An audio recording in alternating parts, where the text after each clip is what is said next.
Yes, let's talk about 5 mistakes I made in my content creation journey. So if you know me, I've been on YouTube for the past 10 or 11 years as GrooveUp, and GrooveUp has 21,000 subscribers. The channel on which you are watching this has about 500 subscribers as at the time I was recording this video. But I've learned some hard to learn lessons in the content creation journey, which I believe that solving them on this platform, there should be a different observation, or there should be a different outcome as we drive the mentorship and entrepreneurship series. So let's go through them quickly. The first one that I feel I made is that I niched down too soon. So my GrooveUp used to be called VIGLO Joshua. So it was just another handle we created when we were playing bass guitar and the like. So, and I got paid for my first gig. I got excited.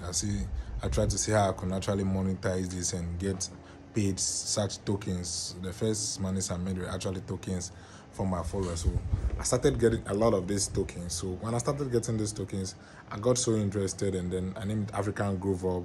I niched down just playing bass guitar, which was working at the time. But I realized that the niche was too narrow. You understand? So when you choose a niche that's so narrow, and it needed a lot of my time, and I couldn't make time to play some very fancy bass lines, make all the videos that were in demand, and I couldn't switch.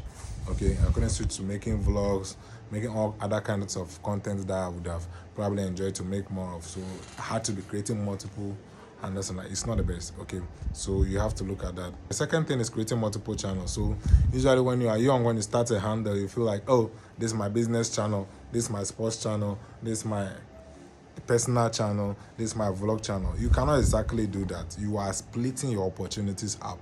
So it's in your interest to put everything in one place. Yes, don't divert the handle too much, but you need a focus sort of and the like. But don't create multiple channels on multiple handles. It becomes just too much work for you, and the algorithm doesn't know that it's the same person doing all this stuff.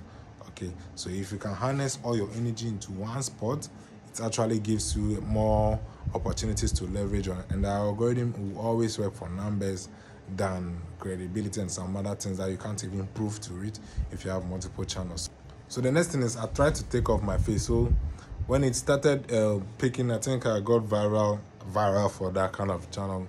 First time I hit 3,000, 7,000 subscribers, I started getting was I getting harassed? I started getting a lot of interest. So people will meet me in town, they want to talk to me, they feel they know me, and I wasn't feeling too comfortable.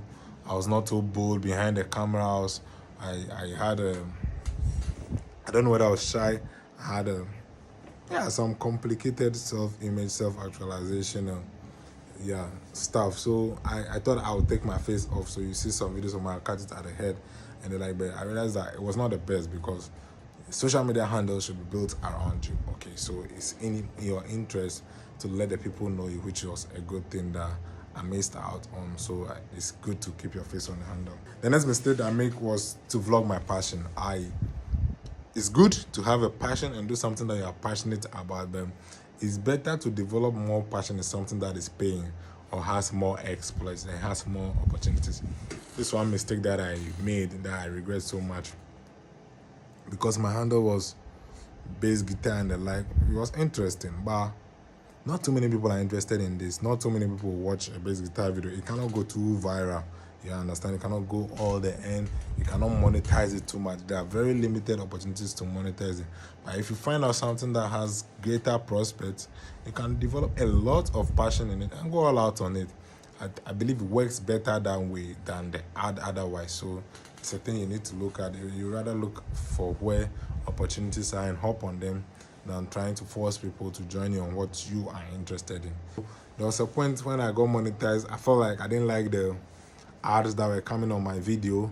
Sometimes I felt like, oh, I'm doing this for the passion, I'm doing this for God.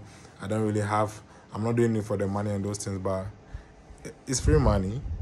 It doesn't cost you a thing to make this kind of money, so why not? Because I believe now I've grown to realize that just maybe if I took those monies, I would have been motivated to do more. Okay, but the moment you begin to withdraw, your energy level is low. You can't exactly do too much about this stuff. So you have to look at it. You have the opportunity to monetize, quickly monetize, take the funds, look at the money, get motivated, start off with another energy, and go all out. It really works out so well. Thank you. for staying through this. Subscribe, share with a friend,